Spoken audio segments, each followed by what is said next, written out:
As part of Ferrari Fridays, William Ross from the Exotic Car Marketplace will be discussing all things Ferrari and interviewing people that live and breathe the Ferrari brand. Topics range from road cars to racing, drivers to owners, as well as auctions, private sales, and trends in the collector market.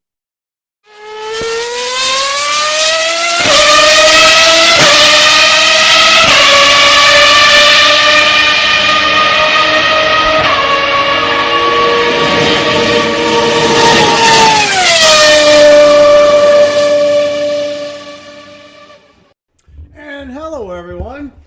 Welcome back to the podcast. I'm William, your host. It's been a long time since I've recorded one of these. Lots going on. I know my other previous kept saying, hey, I'm going to start firing these bad boys out on a more consistent, regular basis. But things just kind of get away from you and kind of lose track of time a little bit. Got a lot of stuff on my plate and a lot of exciting stuff that, hey, I'll hopefully share with you guys down the road. A lot of new things happening and whatnot and possible acquisitions. So keep that in mind. So that'll be coming down the road. So, but again, I apologize because, like I said, I know I kept saying before, hey, I'm going to do these more faster stuff. And seem to get quite a decent amount of downloads still, so which is great. You know, we got quite a few episodes out there. I really appreciate the support. Any thoughts, suggestions, hey, just shoot me an email, william@theferrarimarketplace.com. As simple as that. So anyways, in today's episode, what we are going to talk about that the whole scuttlebutt was, especially leading up to it and after the fact, is the Ferrari 250 GTO that just got auctioned off by Sotheby's last week in New York City. Anyone that watched that, anyone kind of delved into that and saw what the car went for, roughly just with all fees and everything in it, you know, all said and done, just a smidge under $52 million. So it's, you know, it's not a bad price for that. You know, it's, you know, everyone has to understand something about that car, though, is that it started out as a 330 LM. So I don't know if maybe you're familiar with what that means, but the original 250 GTOs that were produced and manufactured and raced, the first, you know, this is where everyone kind of comes up with the different arguments and everything like that in regards to, well, how many were built, how many, you know, so technically you have, you know, the 36 250 GTOs sold. So, but after that, they actually then increase the displacement size to a larger 4-liter thing. Now you say, all right, it doesn't make sense. Was the designation doesn't really kind of make sense on that. But so they increase the displacement. They only made actually 4 330 LMs. Now the body, really only distinctive change in the body on these was the hood bulge. Because obviously with the motor, the carbs, everything like that, to squeeze that bad boy in there, because it was significantly bigger engine in there that, you know, obviously had to do the hood bulge and everything like that. So common sense would tell you, would think, well, wouldn't those 4 be more expensive or more valuable than the 250 GTOs? Yeah, you would think, right? But no, it's not the case. You know, everyone seems to prefer the 250 GTO. That's the one that's got the moniker. That one's got the status, the Mystique. Everything out there amongst everybody in the marketplace, out there in the automotive world. So it's interesting because, like I said, in my mind, I would think I'd rather have a 330 LM than the 250 GTO. But, you know, that's just me because you think, well, it's more rare, everything like that. But, so anyways, so after that car, it was, you know, driven by Mike Parks and Lorenzo Bandini at some point, you know, races at 1962 24 Hours of Le Mans. But the big kind of, I guess, say, catch or hook, I guess you would say, is that really tried to press the fact was it was, you know, it was raced by the Scuderia itself. Now, basically, almost all those 250 GTOs that were, pardon me on that, were out there and raced stuff that were basically, you know, done by, I want to say not privateer teams, but privateer teams, but like say NART. You know, you had the other Scuderia teams. You know, you had several other teams out there that actually raced the car under their banner. that was kind of, Enzo's, I guess I would say philosophy, or I guess basically say his business mantra. It's expensive to go racing and race those cars. So his thing is, well, tell you what, this is what we'll do: is I'll build the cars, we'll sell them off to who I want to sell them to team wise, because we know that they'll win, and they'll just benefit the team, and then we don't have to cover and pay for the cost of hiring the drivers and all that kind of jazz. Now, don't get me wrong; they did have several cars in different categories that they raced under their own banner, but these, I guess you would say more. How would you say? Kind of like, I guess you'd say, the cars that you could drive to the track, race the track, and then drive it home. Back in those days, those kind of cars, he sold them more off to like these teams and gentleman drivers and what have you than actual full-fledged race cars that they basically ran themselves. Like your 330P or like the 312Ps, that kind of stuff. Those kind of cars. Your F1 cars, stuff like that. Your 250 LMs. They did make obviously the street car in those as well. So, but they did have their cars at the factory. Actually, did race themselves, hired the guys and everything like that. Don't get me wrong. But when they got, that was more for the Formula One side of stuff. But getting into like the endurance racing, that kind of stuff, they had a tendency to lean more towards selling the cars to these teams than racing themselves. Now, don't get me wrong. Again, they did do some of that as well too. So. Don't get yelling at me and jump down my throat. No, hey, William, they did this and this. Like, I know. So, anyways, this GTO, had, a nice, history to it. Now I would say checkered history because, there's some out there that have had kind of a sketchy type history to them. Now, this is what kind of also gets me is, I've, been involved in a few of these transactions in regards to these cars. And the one biggest, I could say, hurdle you get, or I guess biggest, I don't say pushback, I guess, from a buyer. Obviously, these people have a lot of money to be able to pay this kind of dollars for a car. And they have a tendency, they get what they want, and if they want something a certain way, that's how that's going to be. But they have a tendency to forget. Unless these guys are like hardcore into this stuff, not just looking for it as a status thing. They have a car collection, but it's more just, hey, look at me, puff out my chest. You got those few guys out there that are true hardcore, so like Nick Mason. There's your hardcore guy.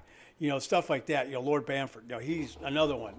These guys know these things inside out and just absolutely adore these vehicles. But you get these guys that you understand. These were race cars. They were raced in period.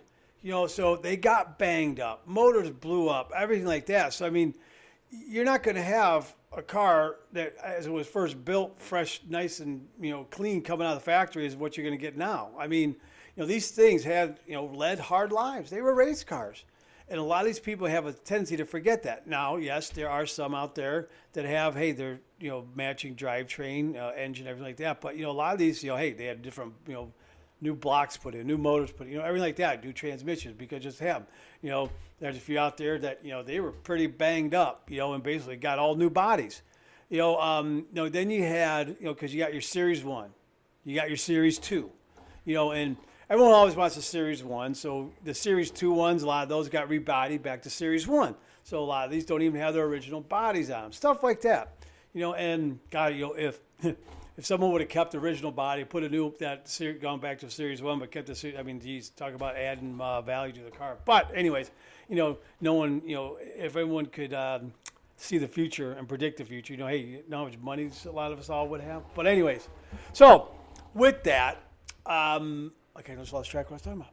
Oh, but anyways, so, people, these guys have a tendency to forget, what these cars were actually utilized for back in the day. And, getting into it, these, and again, this is a race car. Yes, you could drive it on the street. Yes, it was, basically done up, and, this was an Enzo's get around, this was basically, you want to say evolution of the 250 short wheelbase car. That's how he tried to circumvent the rules and just say, no, this is just an evolution of that car, and being Enzo, and, these people running the show, at that, and like the FIA and stuff, didn't want to piss off Enzo because they didn't want to lose him. Would just say, oh, okay, yeah, we get it. Meanwhile, all these other teams, everybody's protesting like crazy because they just don't understand. It's like, how blatantly blind do you have to be not to see it's a completely new car? But anyways, that's Enzo being Enzo. Gotta love the guy. So anyways, um, you know, being what they are, gotta love them. But again, it's a race car. And again, you don't have all these creature comforts and everything like that. Now, what's great about those cars, these are kind of like the 250 short wheelbases and the 275 GTB 4s especially. They're great, comfortable cars to drive, I guess, so to speak. Again, you're not going to have all these accoutrements and everything like that. But, you can drive them, chug them along. You don't have to, like on some of these cars, you have to be basically winding the snot out of them, to get any enjoyment out of it. These cars, man, they pull from the bottom, man. They're like, obviously, tractors, but, they got, all through the range, they pull. They're not that bad. The clutch isn't all that heavy. You don't have to feel like it's a tractor clutch or anything like that. So, you don't have to be all that delicate. You got to be a little delicate, but, it's not something where, like, it's a full-on race car where it's either all or nothing. I don't know how many of you out there might have, ever been in, have raced a race car, driven a race car, but, those things don't like going slow. They're not happy when they're going slow. You got to have those things going basically 9/10, 10/10 all the way for you really want to get everything out of the car, but to be able to drive it, and not be like, hey, something's breaking or something's wrong with this car. You get the layman that's one of these cars like that, they think, the thing's going to fall apart or something's wrong with it. It's like, no, you got to drive it faster. That's just what the case is. So, and I guess that, that what makes it fun. Hey, you're supposed to be going fast anyways, right? So anyways, but with these cars, hey, that's what they were made to be able to drive on the street. Drive it from wherever, drive it to the track, race it, and then drive it home. Not saying a lot of these people did it. Early years, yes, that was the case. It really wasn't the thing of, transporters, that kind of stuff. These cars were street cars, and they modified them and took them to the track. Early days of Le Mans, that kind of stuff.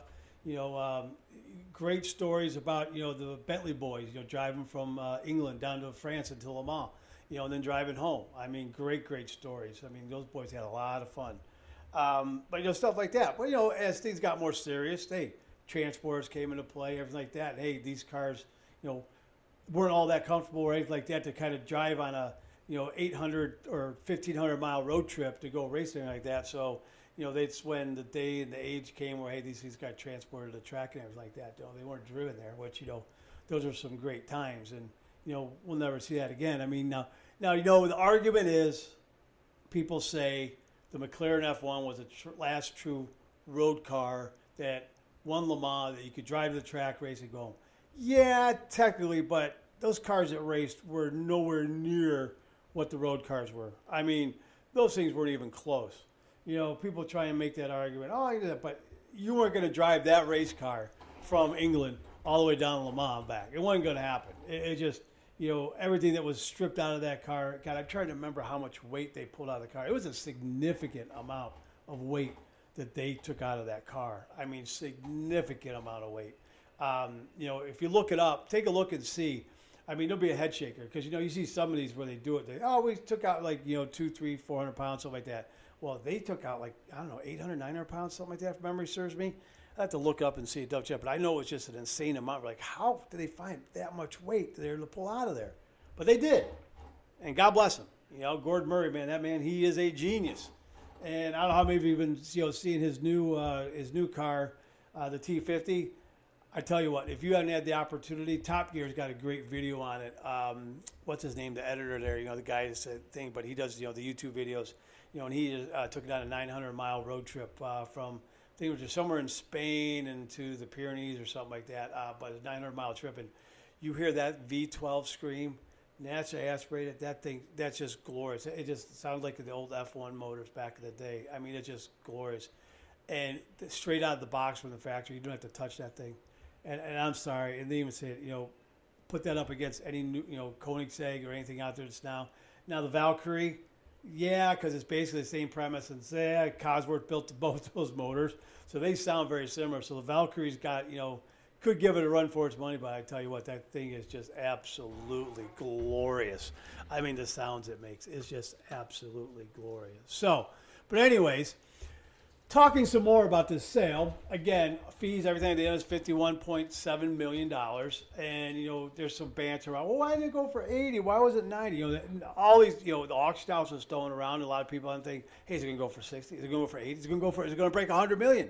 And again, the people that kind of study this and really know say no, because one, it started out as a 330 LM. They got after it was done, then the factory took it back and redid it as a 250 GTO.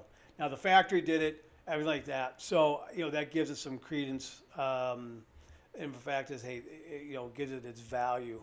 But it's right. It's sold right where it should be. Anyone who watches the market, they're a real 250 GTO Series 1. Long as no one's been killed in it or anything like that, you're probably in the 60 to 80 range, just depending on history and whatnot, what's been changed, everything like that. Series 2, a little bit less. You're probably in the 50 to 70 range, again, depending on the car. Now, here's a big thing. Some people think shouldn't matter, but right-hand drive ones do not bring the money, because unless you're in a country that's right-hand drive, people don't want it. And even then, people don't want it to have the right-hand drive cars. They want to have the left-hand drive cars, which are more in abundance, I guess you could say. I'd have to look exact number-wise, but I think there's only 6 or 7 right-hand drive ones. The rest are all left-hand drive.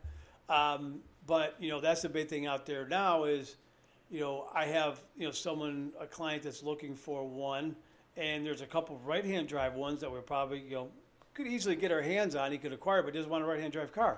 And again, it goes down to, if you're spending that kind of money, you're going to buy what you want. You're going to wait. 99% of those cars all get sold off market. It's very rare that you bring it to an auction like that.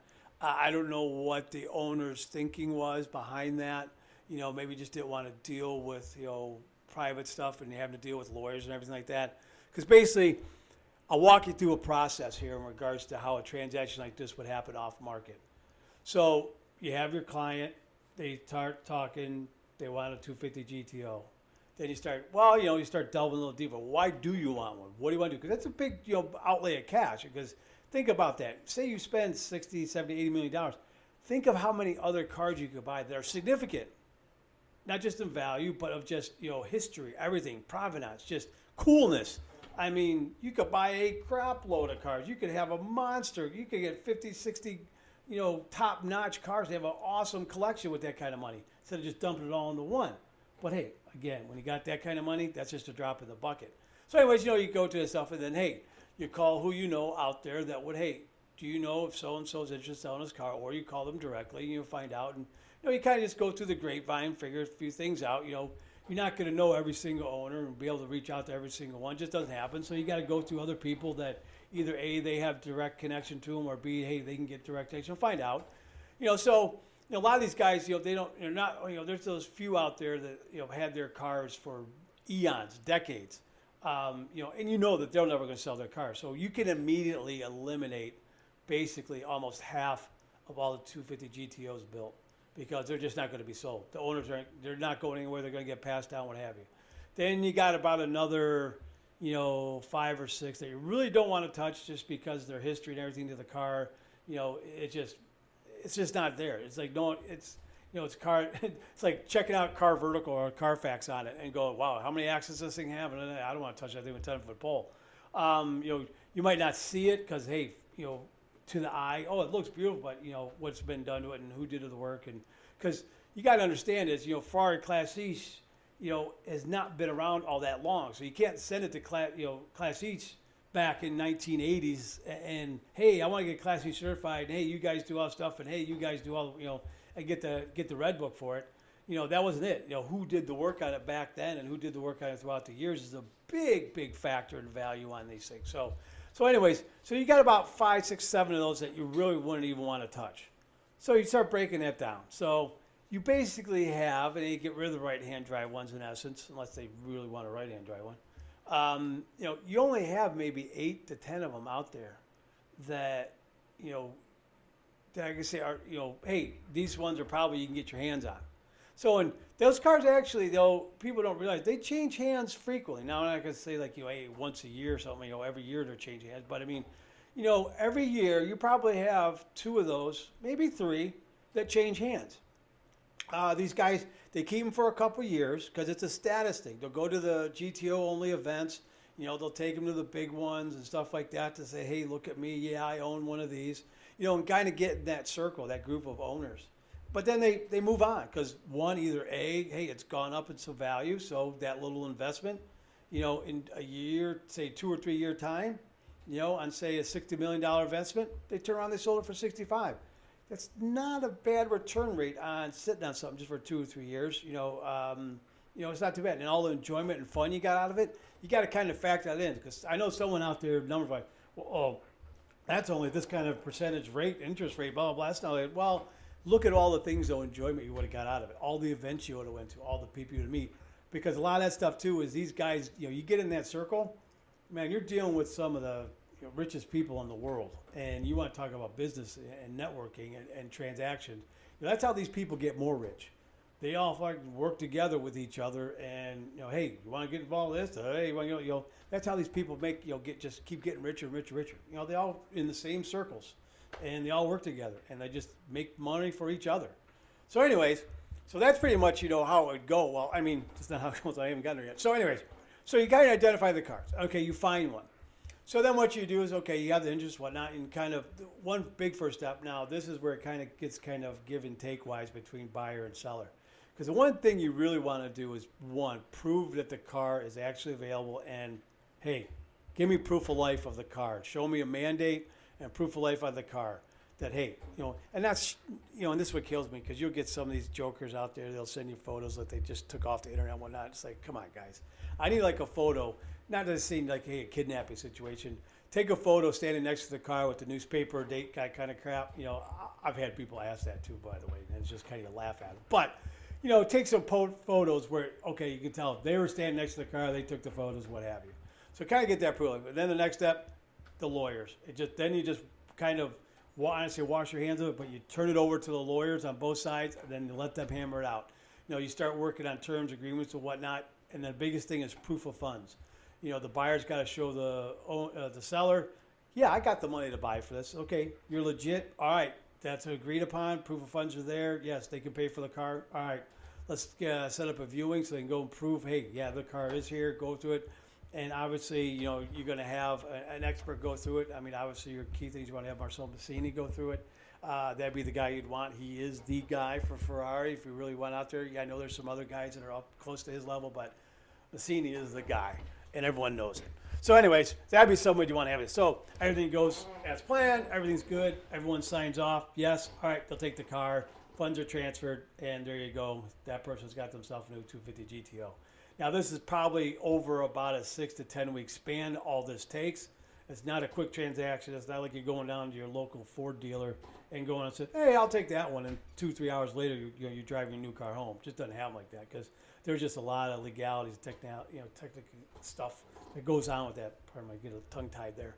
And especially transfer that kind of money, all that kind of stuff. So it takes time. So you got to be patient. And honestly, a lot of these, even getting it across the finish line to get the funds transferred, and they take delivery of the new car, and that they're still not till about 5, 6, 7 weeks after that person's gotten the car into their stable or wherever they have it, and they've driven it, whatnot. They can say, okay, we're happy, they got it. Because again, a lot of these guys, and I've seen it, and thank God it hasn't happened to me, is they get the car though, then all of a sudden they try and say this thing is not what you advertise, and that they kind of try and bulk it, blah blah blah. Something happens, so they just basically cry. But anyways, so that's basically how that transaction works. Now, and any even higher profile, like say F40s, 288 GTOs, along those lines too, any of those, and like say any car that you're talking million, 2 million plus. That's basically the whole process how this works. But with these lesser cars, I'd say lesser cars, that didn't sound right, did it? But with say 288s, F40s, F50s, those kind of things, it's basically the same process. There's hey, proof of life, everything like that, lawyers talk, but it's going to happen a lot quicker. You can usually do that in a week or two because it said the dollar amounts aren't all that big, and getting those cars kind of verified and checked out is pretty straightforward because your 288 GTOs weren't raced. They had their Evo, stuff like that. A few F40s out there. They had F40 GTs. They had your F40 LMs. Those ones are racing. Everyone wants the F40 LM. GT not so much, which is weird. But anyways, you have those. So again, same process, but it just goes a little bit quicker. So anyways, kind of enough about the GTO. Because the other thing I want to talk about, and I'm sure a lot of you guys see it, is now as we all know, Ferrari gloriously won the 100th running of the 24 Hours of Le Mans this year. And they did it, coming out of the gate with their 499. Car is phenomenal. That is just a one phenomenal car. Now, this was kind of the shocker. I'm going to take a drink of my pop. What Ferrari did behind the scenes is they went and built a customer track only, because obviously not street legal, track only car that you could buy. Can't race it. It's not for any race series because it's not that hardcore.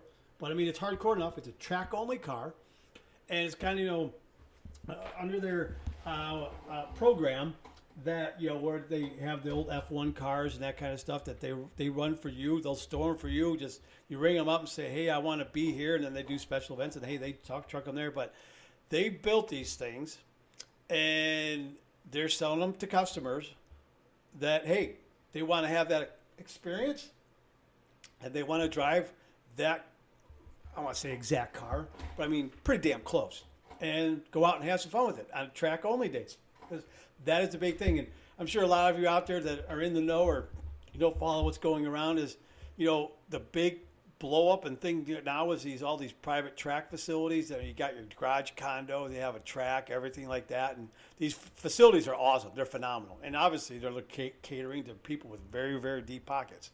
Now, and if memory looking at that, I should have checked this for I think, but I think those cars are $7 to $9 million. These 499 cars, Modifica, I think as it's pronounced. My Italian's terrible.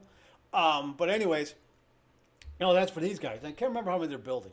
I should do my homework a little bit more before I start doing my podcast. But anyways, hey, this gives you guys something to do. As you're listening, you can pull it up, or hey, if you're driving, it'll give you something to kind of look up and check the facts and see. It gives you a little homework to do.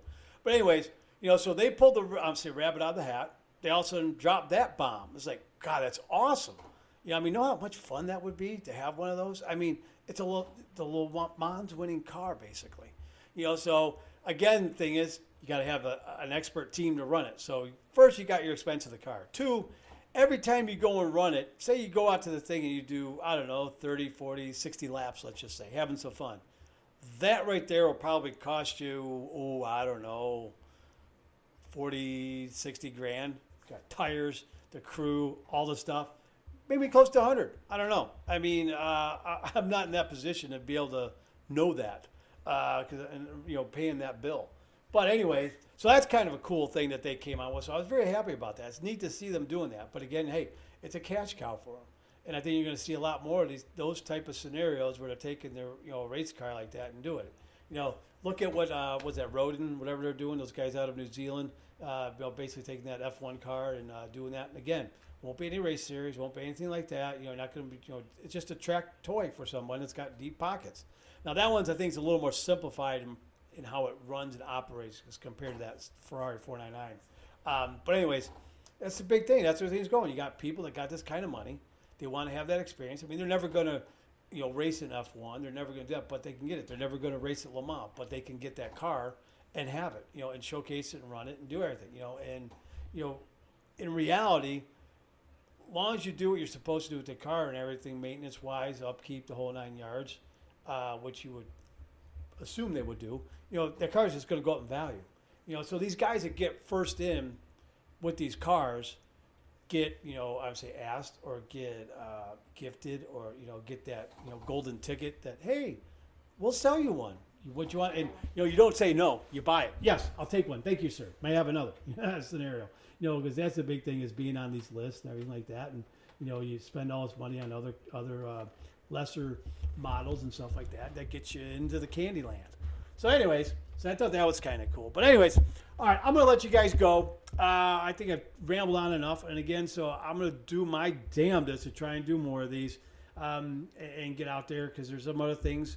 I'm hopefully, I got planned here in the next week or two, hopefully it doesn't fall through, is to drive that new 296. And I'll give you kind of a little rundown on how that was. And that car is supposed to be a lot of fun. It's supposed to be their entry-level car, which you're still spending $400,000 on. But anyways, so we shall see. But again, I really appreciate you guys listening. And if you want, check out the YouTube channel. It's Garage 65. It's the word garage, it's the word 60, and then the number 5. So check that out. We're doing a lot of YouTube channels. I do have the Ferrari Marketplace channel as well and the Porsche Marketplace channel, but I kind of dump everything into the Garage 65 channel because it just kind of encompasses everything. I like going to a lot of the shows like Amelia Island, Pebble Beach, that kind of stuff. So take a look, check it out. Like it, subscribe to it, try and grow it because we're going to try and do a lot of fun things in 2024 with it. And we've got a lot of fun and exciting things coming ahead. So again, guys, I really appreciate it. Spread this around, do everything you can. And everyone, I know you probably won't listen to this by tomorrow, which is Thanksgiving, but I hope everyone had a great holiday and hopefully get this next one out and have a great holiday season. Thanks, guys. Cheers.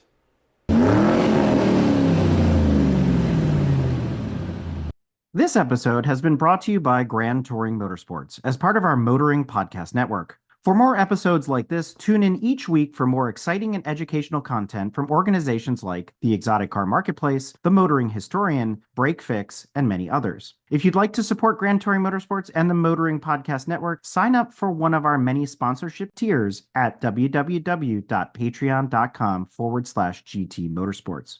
Please note that the content, opinions, and materials presented and expressed in this episode are those of its creator, and this episode has been published with their consent. If you have any inquiries about this program, please contact the creators of this episode via email or social media as mentioned in the episode.